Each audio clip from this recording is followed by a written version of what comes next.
Hola a todas, hola a todos, bienvenidos a La Remoda en el contexto de 21 distritos del Ayuntamiento de Madrid. Yo soy Elena Vilabrille y si estás viendo esto probablemente lo estás haciendo dentro de La Moda que nos parió, un audio podcast, proyecto de comunicación de moda, donde hemos decidido alojar estos encuentros porque La Remoda ha tenido lugar, las 4 actividades de La Remoda, dentro de 21 distritos durante el mes de noviembre. Entonces, la primera actividad con la que arrancamos, el 5 de noviembre, fue esta charla, Lo que no se sostiene se cae, con Blanca Gomara. Entonces, ese día no fue posible grabarlo y dado el éxito de crítica y público y el interés que tenía la gente en escuchar a Blanca, lo estamos reproduciendo ahora para que pueda quedar constancia y todos podáis disfrutar de todo su conocimiento y su capacidad de análisis.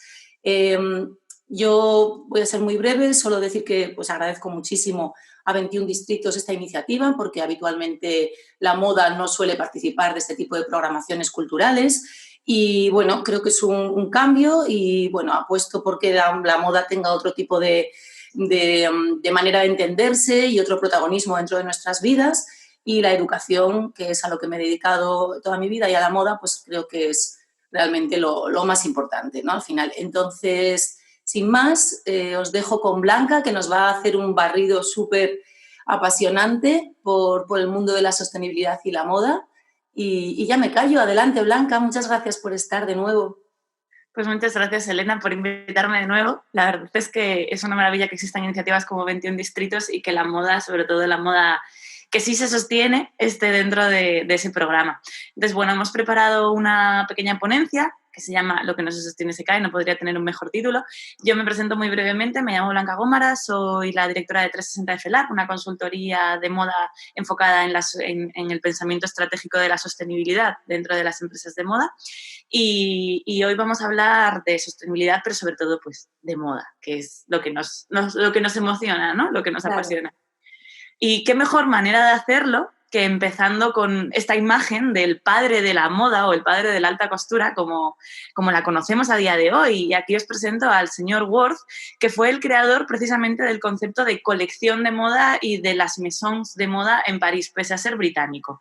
Anda, que tenía que empezar así. Y al final, lo que nos trajo el señor Worth no fue otra cosa que la capacidad de identificar un traje más allá de la relación diseñador-cliente. Y es que cuando Worth abrió su mesón, lo que consiguió fue crear una etiqueta con su firma que ponía en todos los vestidos, de una manera que cuando cualquier persona se llevaba un vestido de Worth, aunque él no estuviese, aunque no hubiese nadie, sabían quién era el creador, ¿no? Esa idea de la autoría asociada a la moda tiene su origen en este momento. Pero fijaros, si hablásemos de diseñadores importantes, uno de los diseñadores que no se puede dejar pasar es Christian Dior.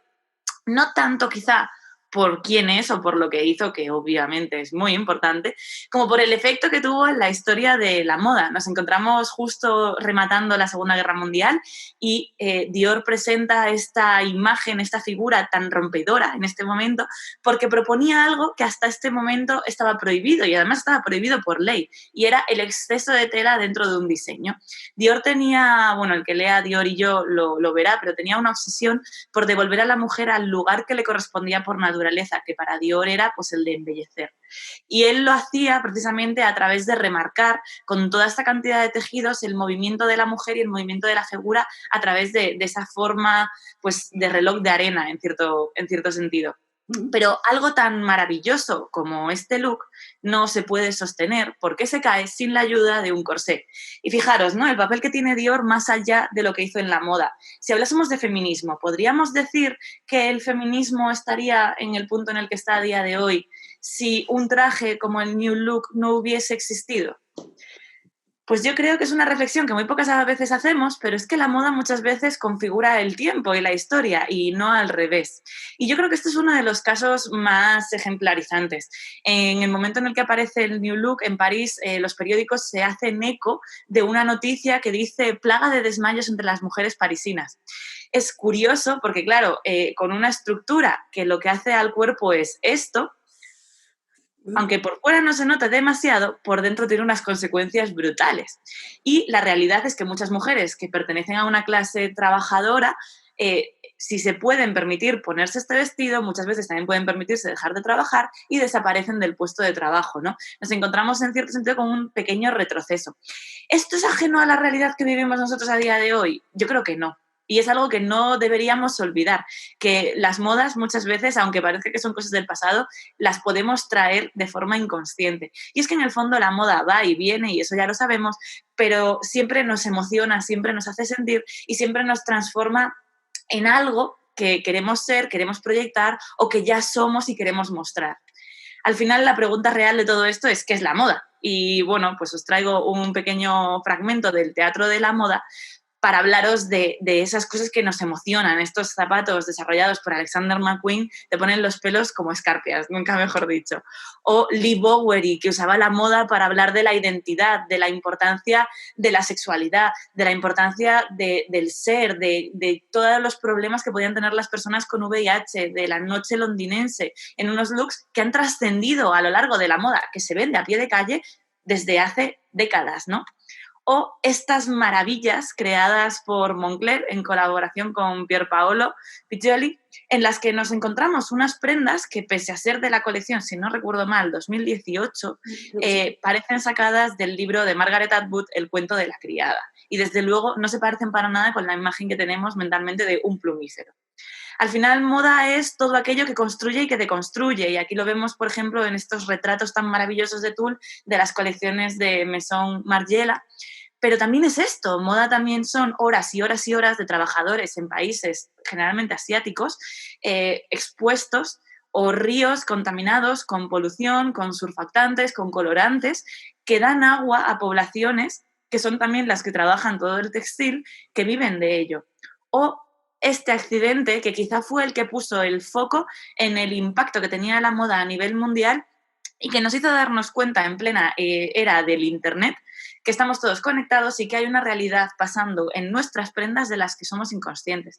En abril del 2013 se colapsó el edificio Rana Plaza y en él había identificadas 4 empresas por lo menos de producción textil. Un accidente que tuvo lugar un día después de que ya se notificase que había grietas en el edificio y que ese edificio pues daba un poco de miedo, por decirlo suavemente, a los trabajadores que se encontraban en él. En este accidente, por desgracia, murieron más de 1.300 personas en el momento y más de 2.000 personas resultaron heridas y tuvo tal repercusión que nació este movimiento, el Fashion Revolution, con la pregunta tan simple y tan clara de ¿quién hizo mi ropa? Si una marca no puede decirnos y no puede respondernos directamente a la pregunta de ¿quién ha hecho mi ropa? Es que algo está ocultando, ¿no? Al final, Fashion Revolution, ¿qué nos propone? Y yo os recomiendo a todos que sigáis la cuenta de Fashion Revolution España porque, bueno, es muy interesante todo lo que comparte y además es una buena manera de acercarse a conocer mejor la industria por dentro y desde el punto de vista del consumidor, lo que te estás poniendo y sobre todo, pues a cumplir lo que nos proponen, que es ser curioso, descubrir y hacer algo. Y es que cuando pensamos en hacer algo muchas veces sentimos que no tenemos la oportunidad o que todo lo que podríamos hacer es demasiado grande y somos tan pequeñitos, pero en realidad cada consumidor, nosotros mismos, simplemente decidiendo no comprar un producto cuando la marca no nos está dando garantías o no comprar un producto cuando la marca no puede responder a ¿quién ha hecho mi camiseta?, pues ya estamos haciendo mucho. Todos tomando pequeñas decisiones podemos hacer una ola y un tsunami gigantescos.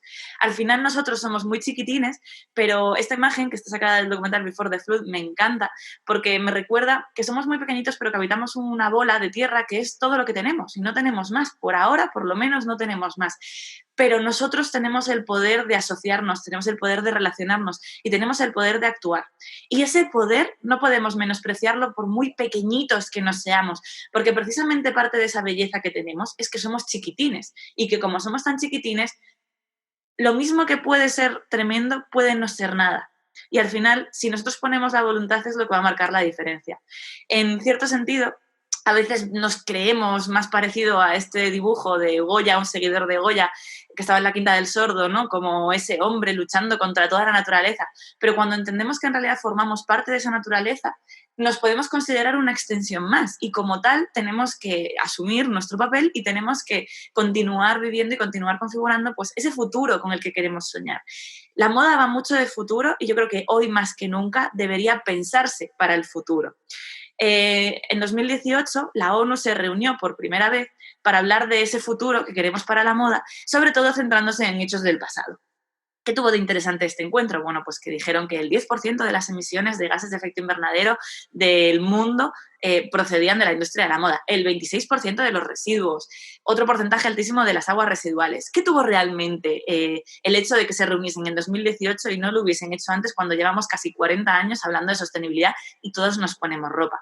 Pues que en el 2017 el Boston Consulting Group, junto con The Global Fashion Agenda, publicaron el primer informe de Pulse of the Fashion Industry, del cual ya vamos por la cuarta edición, en el que se presentaba por primera vez los impactos económicos del mundo de la industria de la moda, y se descubría que si no éramos sostenibles o si no somos sostenibles, estamos perdiendo mucho dinero. Así que el momento en el que empezamos a tocar ya de nuevo el bolsillo de las grandes industrias de la moda, pues nos empezamos a interesar más por ser sostenibles.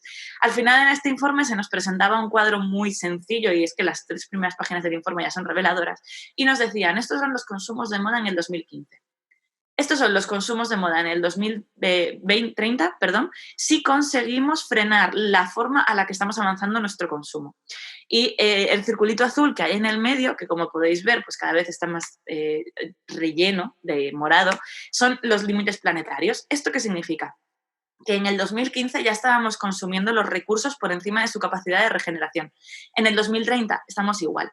Pero es que si seguimos al ritmo al que lo hacemos ahora, el número de grados centígrados que va a aumentar la temperatura para el 2050 no va a ser de 1,5, que es nuestro ideal o lo que necesitaríamos que ocurriese, sino que a día de hoy va a ser de 4 grados centígrados, lo cual es muchísimo.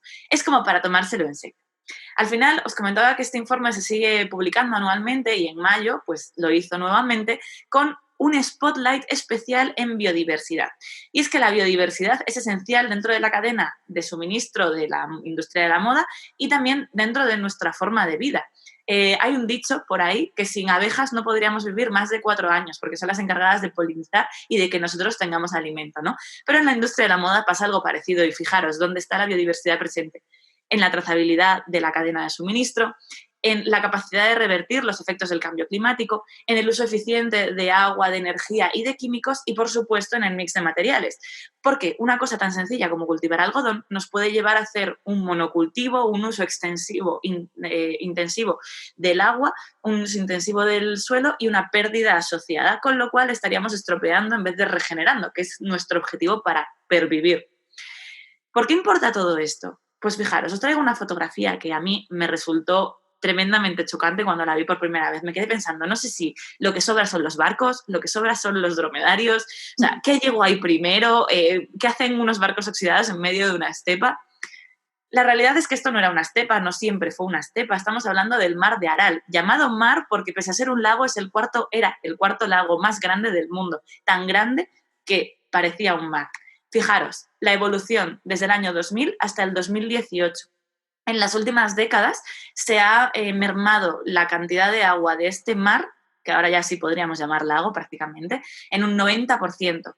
¿Por qué? Porque se ha hecho un cultivo extenuante de algodón a su alrededor. Y es que los países que colindan pertenecían a la URSS. Cuando la URSS estaba trabajando y necesitaba hacer cosas tan básicas como pueden ser uniformes de trabajo para su ejército o para los trabajadores, lo que hacía era producir su propio algodón, porque tradicionalmente el algodón lo importaban los británicos desde América o desde la India.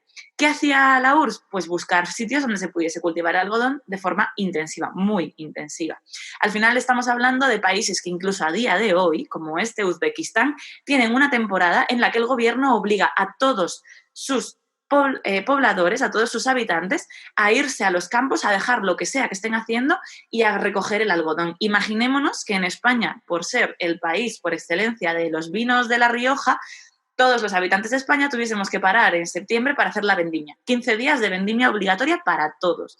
O sea, profesores universitarios incluidos, directivos de grandes empresas incluidos, todo el mundo.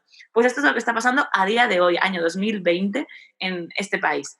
Al final, lo que se percibió cuando se estudió la superficie del mar de Aral es que las concentraciones, por ejemplo, de metales pesados son 20 veces las recomendadas como máximas por organizaciones de salud. Al final, claro, todo esto tiene un efecto tremendo y las enfermedades como pueden ser el cáncer de pulmón, el cáncer de laringe o incluso problemas de dermatitis o malformaciones o muertes eh, fetales ante parto están aumentando a un ritmo que es como para tener en cuenta. Y todo eso por el cultivo de algo tan inocuo como una bolita de algodón. Al final, nosotros, la pregunta a la que nos enfrentamos con todo esto es, ¿esto se hace a propósito? O sea, ¿se mantiene a sabiendas de que estamos haciendo algo malo? Yo quiero pensar que la respuesta es que no, que hacemos las cosas sin ser conscientes realmente de todo lo que implican. Y de eso lo hago también mirando un poco hacia el pasado. Fijaros, os traigo aquí una fotografía de un militar siendo rociado con un pesticida durante la guerra de Vietnam, que es el DDT, un pesticida que desde mediados de los años 80 está prohibido y está prohibido precisamente por todos los efectos secundarios que conlleva. Pero en este momento se consideraba maravilloso porque evitaba que mosquitos, que arañas, que todo tipo de bichillos a los que no estaban acostumbradas estas personas les picasen. Y es que las personas se las bañaba literalmente en DDT, no simplemente lo rociaban como parte de la guerra química, ¿no? Que es la parte de la historia que ha trascendido, sino que todo el mundo, los que se habían ido y los que se quedaban, lo utilizaban como nosotros usamos a día de hoy el Rakután si te vas a un país donde puede haber malaria, pues te embadurnas de Rakután y allá sean los efectos adversos, ¿no? Al final la pregunta que subyace a todo esto es siempre la misma, ¿es la tecnología buena o mala? Bueno, depende, como diría el gran Pau Donés de Jarabe de Palo, todo depende de la perspectiva con la que lo veamos y todo depende de la intención que nosotros le pongamos. La tecnología es una extensión del ser humano y el ser humano pertenece a la naturaleza. Por tanto, la tecnología deberíamos empezar a verla como una extensión de la naturaleza y no como algo que lucha contra la naturaleza, ni nosotros como algo que esté fuera. Cuando nosotros nos vemos como algo externo a la naturaleza, lo que estamos haciendo automáticamente es ver la naturaleza como nuestra fuente de recursos.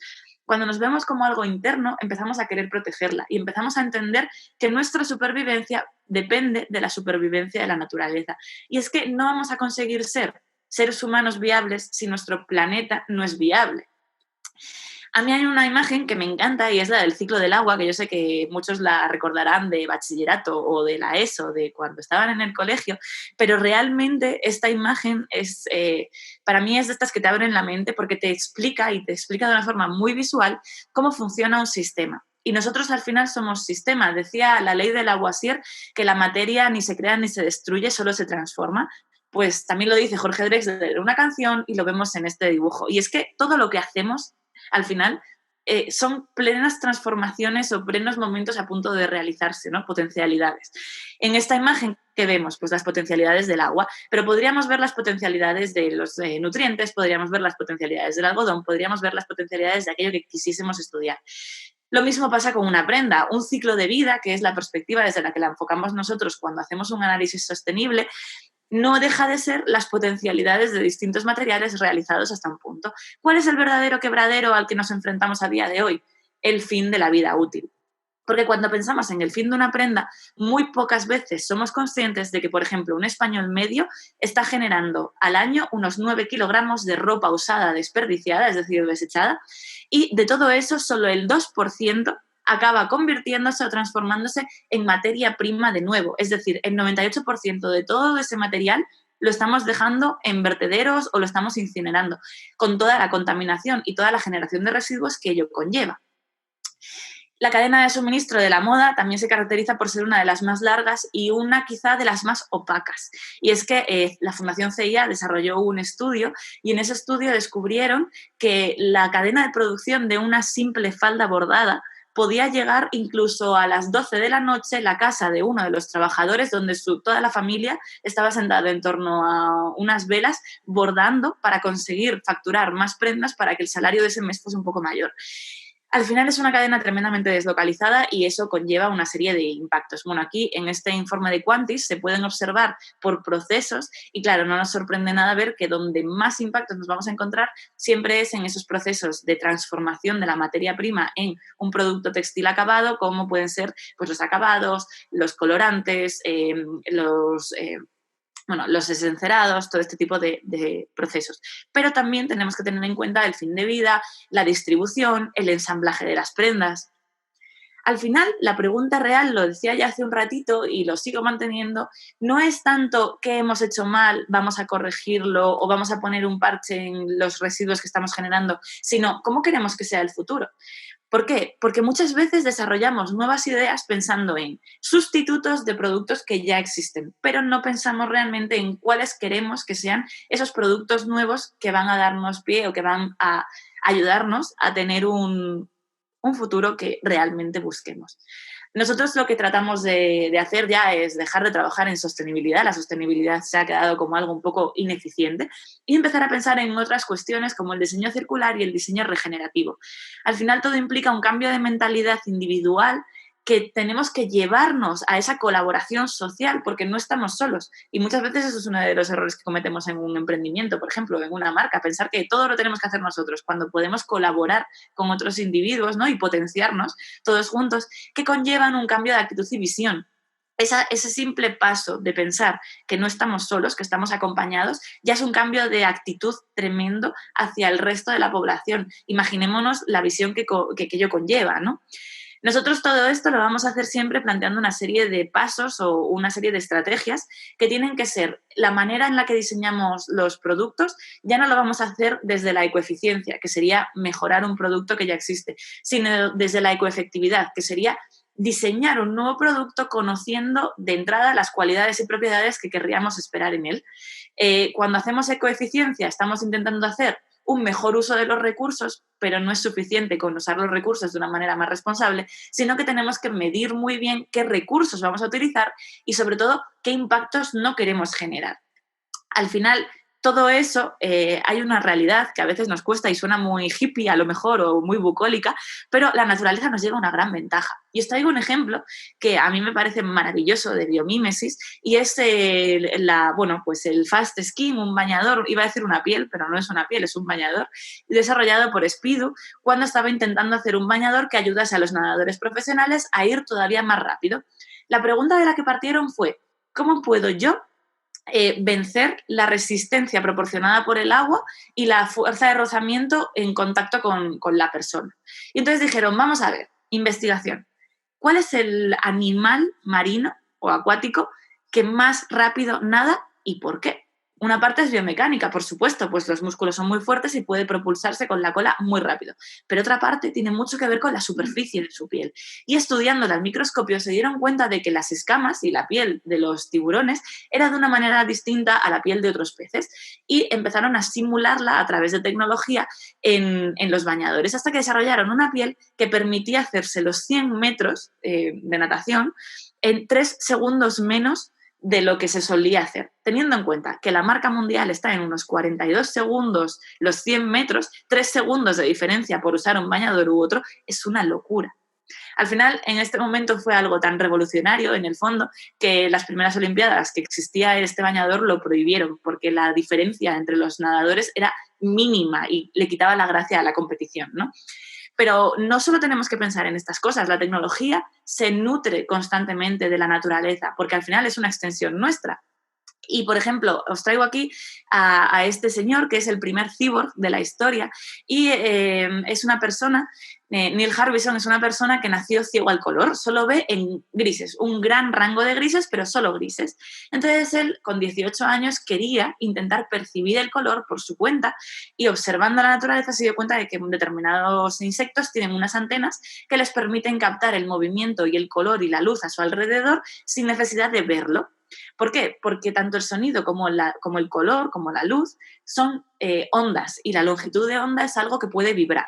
Con lo cual él se instaló esta antena que veis en la fotografía y lo que hace es percibir la luz a su alrededor, él puede decidir cuánta luz deja entrar y transformarla en vibración de onda de unos clavitos que tiene puestos en la parte occipital del hueso que vibran y lo transmiten el sonido hasta sus oídos internos. Entonces él no ve el naranja, él escucha el naranja, él escucha el rojo. Cosas curiosas que nos cuenta de su propia experiencia, pues que, por ejemplo, el color más grave que existe es el rosa fucsia. Cuando él tiene que ir a un funeral no se viste de negro, se viste de rosa fucsia. Al final es curioso porque es percibir la realidad y percibir tu entorno de una forma totalmente distinta, pero igualmente válida. Otra cosa que hace es que puede coger cómo habla la gente y transformarlo en cuadros. Y de hecho, si ahora pudieseis elegir uno de estos dos cuadros, me encantaría ver qué elegís, porque pues yo creo que tengo unas inclinaciones mucho más cálidas y a mí me tira mucho el de la derecha.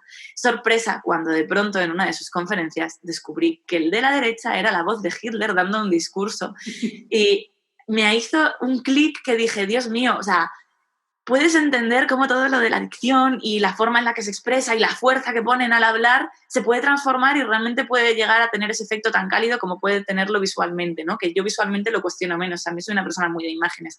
A la izquierda nos encontramos con un discurso mucho más pausado de Martin Luther King, que es precisamente el de I Have a Dream.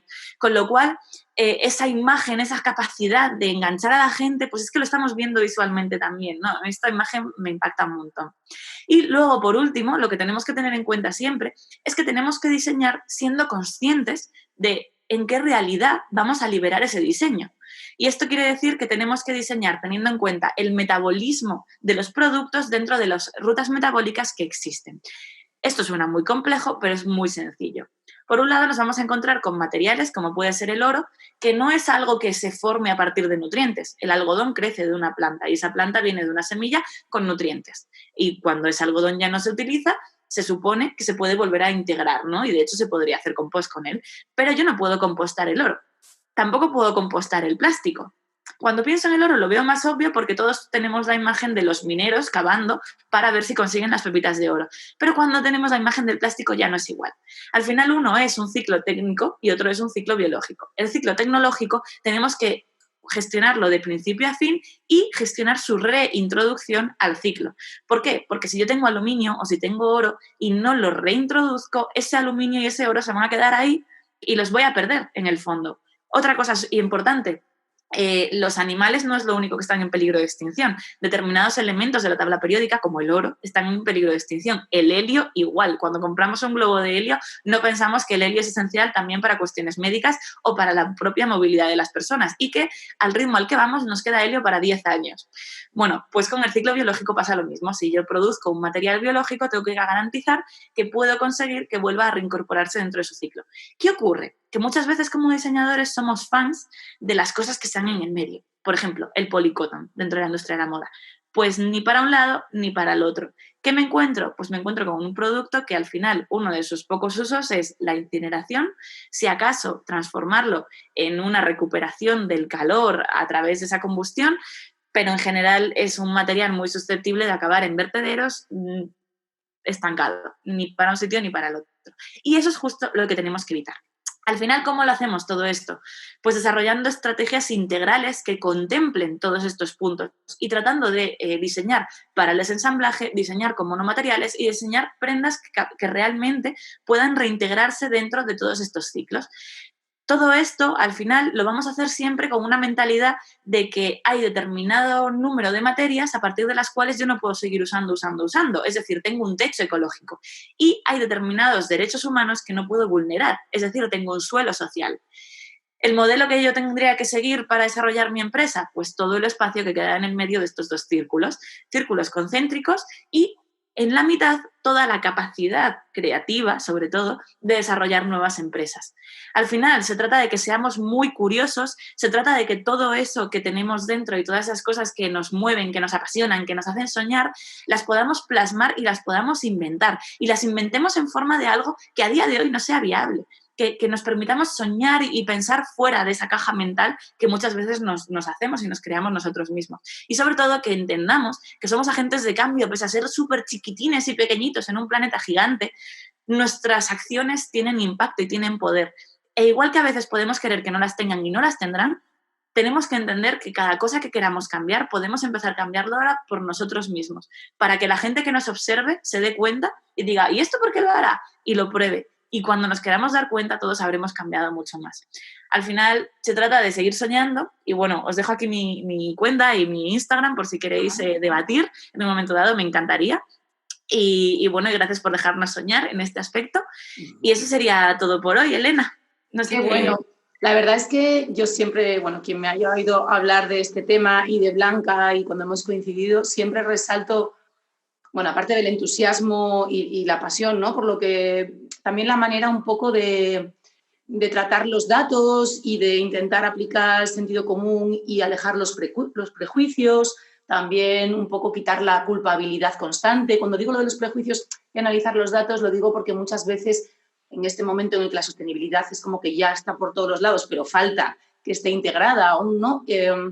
Parece como que decimos, pues eso es malo o eso es bueno, es evidente, ¿no? Porque nos parece que eso es como súper sostenible y eso no. Y sin embargo, yo muchas veces contigo, Blanca, es muy interesante conocer realmente todos esos procesos, porque a veces tomamos esas consideraciones y cuando realmente nos lo explican entendemos que detrás, ¿no?, puede haber otras. Entonces hay que estar muy abierto, creo, eso me encanta, la verdad, y no culpabilizarse, también ser muy constructivos porque no es fácil, porque a lo mejor pues tienes un negocio, tienes una marca y quieres dar pasos, pero no sabes cómo, entonces no es cuestión de sentirse mal, sino de tranquilizarse, ser constructivos y efectivamente el conocimiento, ¿no?, que es un poco lo que nos has traído hoy y la verdad que sería precioso. Esto va a estar colgado, como decía al principio, por supuesto dentro de La Moda que nos parió, pero luego también estará la información en el Instagram de La Remoda y como Blanca es tan generosa de poner aquí su contacto, sería genial si, por ejemplo, por Instagram, YouTube, donde también estará colgado, pues queréis comentar y queréis compartir, sería precioso.